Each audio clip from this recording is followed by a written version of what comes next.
Situações irônicas acontecem a todo momento na nossa vida e podemos usar essa experiência nas nossas histórias para criar tensão, aprofundar características, revelar informações, entre outras possibilidades.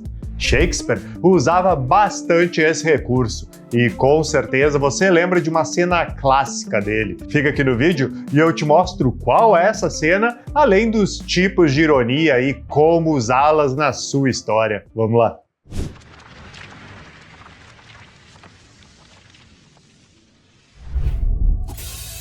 Um espelho que se parte tem simbologia sombria.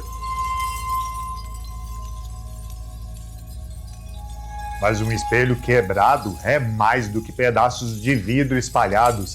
São centenas de possibilidades de vermos refletidos os nossos maiores medos e terrores.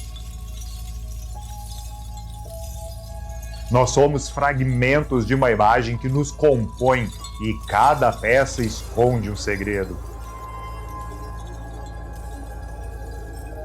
Entre a fundo nessa viagem e explore os seus medos nos fragmentos de terror.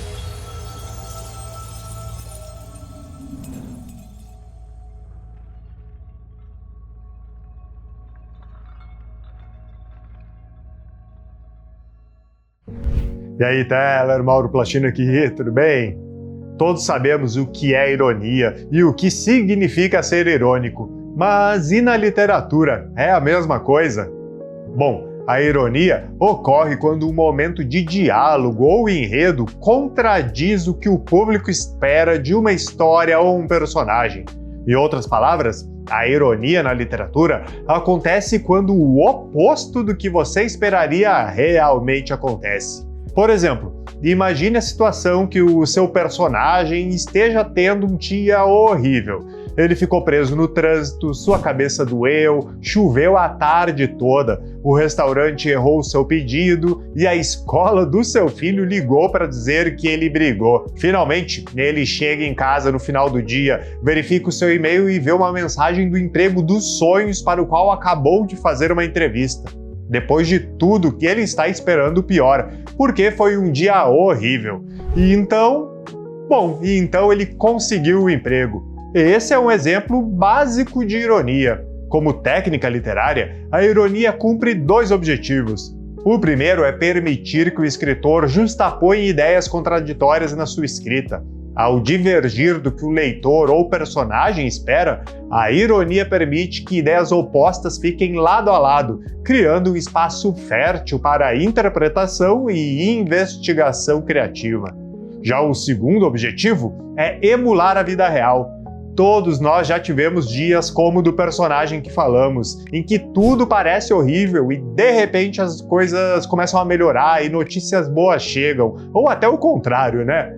O mundo real não segue uma trajetória lógica e nos encontramos cercados por ideias e realidades conflitantes. A ironia nos ajuda a falar sobre essas contradições e fazer a história parecer ainda mais real. Uma coisa que muita gente confunde é ironia com sarcasmo. Como tanto um quanto o outro parecem declarações irônicas sobre certas situações, as pessoas frequentemente confundem esses dois termos. Mas a verdade é que o sarcasmo tem um uso muito mais restrito. Afinal, ele ocorre através de diálogos. Pense bem, você pode falar coisas com sarcasmo, mas um acontecimento não pode ser sarcástico.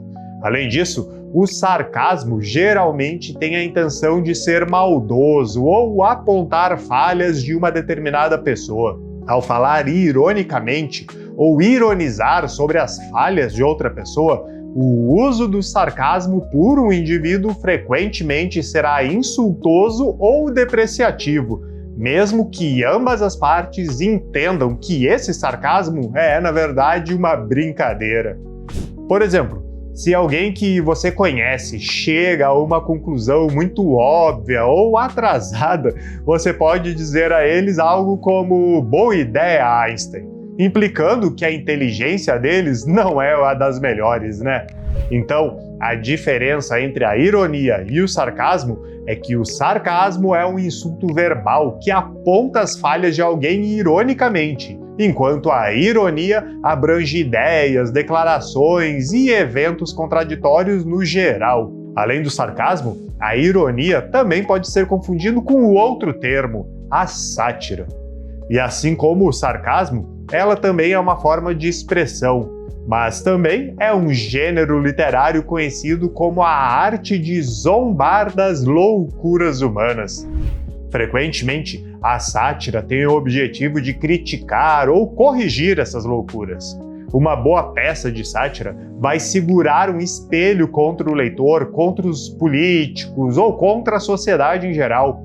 Dessa forma, ela reconhece as nossas falácias lógicas ou maneiras errôneas de viver, esperando ajudar as pessoas a ter vidas mais honestas ou moralmente aceitas. A ironia é certamente um elemento da boa sátira. Todos nós agimos de maneiras contraditórias ou hipócritas. A ironia na sátira ajuda a apresentar essas contradições, mas as duas são fundamentalmente diferentes.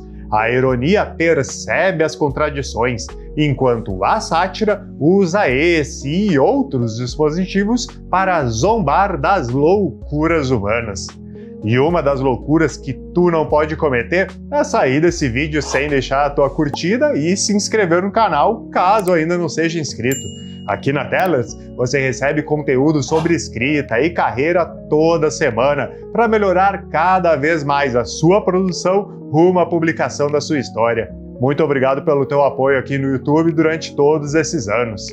Mas voltando para a ironia, podemos falar dos principais tipos que existem na literatura, e eles são 3, começando pela ironia dramática. Ela ocorre quando o público sabe algo que os personagens da história não sabem. Nele, vemos os personagens tomarem decisões erradas e sofrendo consequências evitáveis, mas eles não sabem o que o público sabe. Ou seja, acabam ocorrendo consequências irônicas e é por isso que é chamado de ironia dramática. A ironia dramática é muito empregada no teatro e no cinema, mas pode ser usada em livros, principalmente em histórias escritas através de múltiplos pontos de vista. Um exemplo clássico de ironia dramática está em Romeu e Julieta. Na história, Julieta toma uma droga para parecer morta e é colocado na cripta dos Capuletos. A mensagem deveria ser transmitida a Romeu de que, ao acordar, os dois fugiriam juntos. Mas essa mensagem nunca chega. Então, quando Romeu ouve sobre a morte de Julieta e vai até seu túmulo para lamentar, logo após ele se mata tomando um veneno. O problema é que o público sabe que Julieta está apenas dormindo, tornando a morte de Romeu um exemplo trágico de ironia dramática em uma história. Bom, o nosso segundo tipo de ironia é a ironia situacional. Ela também é conhecida como ironia do destino e descreve eventos da trama com resultados inesperados ou contraditórios. Mais ou menos como usar um sabonete que te deixa mais sujo do que antes, ou acabar vendo um extintor de incêndio pegando fogo. Ambas situações são irônicas sobre o próprio acontecimento. Por exemplo, na história O Presente dos Magos, de O. Henry, 2 jovens amantes não têm dinheiro para gastar, mas estão tentando encontrar algo para comprar e dar de presente de Natal para ser o presente perfeito. A garota dela tem um cabelo lindo que ela corta e vende para comprar uma corrente de relógio para Jim. Jim, por sua vez, vende o seu relógio para comprar alguns pentes para dela usar no seu cabelo que gosta tanto. Como resultado, o presente de cada amante acaba sendo inútil, já que cada um vendeu o seu bem mais precioso para mostrar o seu amor pelo outro. Bom, a nossa terceira ironia é a ironia verbal. Ela se refere ao uso de diálogo onde uma coisa é dita, mas um significado contrastante é pretendido. E o segredo aqui é a intenção. A ironia verbal não é meramente mentir ou falar algo errado. É um uso intencional de linguagem contrastante para descrever algo em particular. Nós fazemos isso o tempo todo. Por exemplo, você pode estar prestes a sair e ver uma chuva forte e dizer algo como: "Que clima maravilhoso para passear". Bom, eu falei antes sobre ironia com sarcasmo. Então, como você deve ter notado, a ironia verbal pode às vezes ser uma fonte de sarcasmo, mas nem sempre a ironia verbal está acompanhada dele. Então, lembre-se de que o sarcasmo é usado intencionalmente para insultar a loucura de alguém. E como o nome diz, a ironia verbal quase sempre é usada em diálogos. No livro Pygmalion, de George Bernard Shaw, a governanta do professor Higgins acaba de dizer ao professor para não xingar, e ele acaba respondendo: "Eu juro, eu nunca juro, eu detesto o hábito, que diabos você quer dizer?" Você e eu podemos não achar que o "que diabos" conta como xingamento, mas é certamente irônico o professor Higgins invocar o diabo depois de afirmar que nunca xingaria. E como falei de Shakespeare com Romeu e Julieta, podemos também usar ele aqui, mas com a obra Otelo. Nele, o personagem Iago finge lealdade a Otelo e fala a ele: "Meu senhor, você sabe que eu te amo." Mas nesse ponto da história, o público sabe que Iago o odeia, mas o próprio Otelo não sabe disso, tornando o diálogo particularmente irônico. É importante ressaltar que com a ironia verbal, às vezes o diálogo é entendido como irônico pelos outros personagens e às vezes apenas pelo público. De maneira geral, sobre o uso da ironia, saiba que a discrepância entre o que parece ser e o que é pode ser particularmente útil para os escritores. A ironia ajuda os escritores a atrasar a revelação de informações cruciais, desafiar a visão do mundo do leitor e justapor ideias e temas contraditórios. Assim, esse recurso literário pode fortalecer as suas histórias. Com a ironia, você consegue construir tensão, brincar com o destino da trama e até dos personagens, fortalecer passagens da história para levá-la adiante, gerar conflito e desafiar a percepção do leitor. Seja com a dramática, com a situacional ou com a verbal, a ironia pode te ajudar muito. Você já tinha percebido isso? Já usa ironia nas suas histórias e acabou de descobrir? Me conta aqui nos comentários. E se quiser ver mais recursos literários, que tal ver esse vídeo aqui sobre como escrever cenas de luta? Para acessar, só clicar nessa miniatura aqui do lado. Uma ótima escrita para ti e até o próximo vídeo. Até mais!